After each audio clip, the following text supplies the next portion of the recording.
Whenever we talk about billion-dollar tech companies, we usually think of Silicon Valley, maybe Microsoft, Google, or Meta. But there's one company that quietly built an empire, not in San Francisco, not in Bangalore, but from a small village in Tamil Nadu. This is the story of Zoho, India's most underrated tech giant, and it is led by most visionary yet a very humble entrepreneur, Sridhar Vembu. Sridhar Vembu was born in a middle class Tamil family. He went on to give IIT JEE paper and then pursued BTech in electrical engineering from IIT Madras. Thereafter, he went on to pursue his PhD in Princeton University.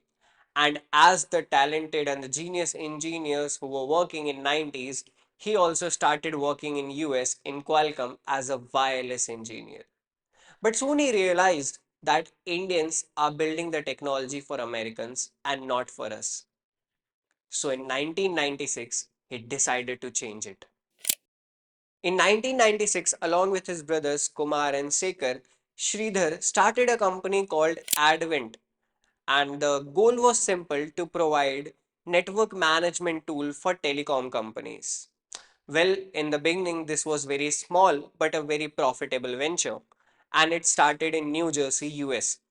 Later, Advent expanded to Japan and started focusing on smaller and medium sized companies, which the only segment that Silicon Valley companies heavily ignored. By 2005, they had built Zoho CRM, their first major SaaS product, and it was quickly followed by Zoho Writer, Zoho Projects, Zoho Sheets, long before Google Doc became the mainstream. By 2009, they changed the name of the company to Zoho Corporation, and their entire focus shifted on cloud based business. And the rest, as they say, is history. While the companies like Google, Microsoft were busy focusing on a single product, Zoho had built an entire ecosystem comprising of 45 different apps covering every segment starting from accounting to HR. Their flagship Zoho One, which was launched in 2017, bundled 40 plus apps into one suite and thus became the operating system for a business. Well, by 2022, Zoho was working with more than 50,000 organizations, more than 160 countries, serving 80 million users. And that too without a single round of funding, all on own. But here's where Sridhar Vembu actually stands apart from the other founders. In 2022, he returned to Tamil Nadu in his village. He started rural offices and trained local youths, and thus he told the world that innovation doesn't need skyscrapers. And somewhere he also said that talent is everywhere, but opportunity is not. And that's what has been Zoho's main motive, a coder from a small town every single day. Zoho is not just a startup now, it's an ecosystem that comprises India's digital backbone.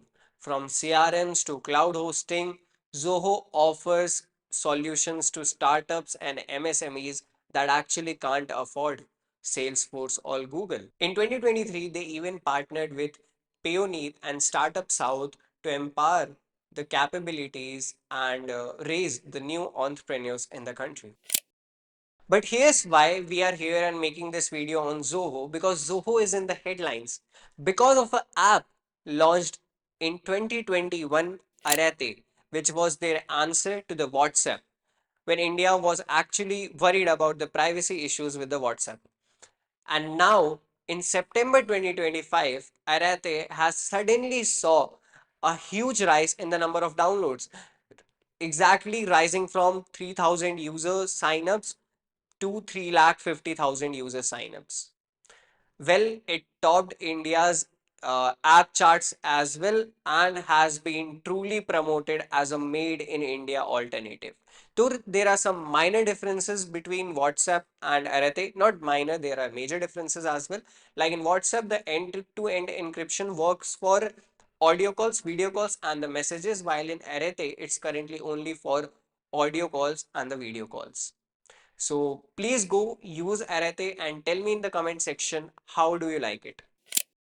In a world full of valuations and unicorns, Zoho quietly built a value, and Sridhar Vembu showed that you need not to be in Silicon Valley to build a startup or in Bangalore. You can start it from a village in Tamil Nadu or wherever you belong to.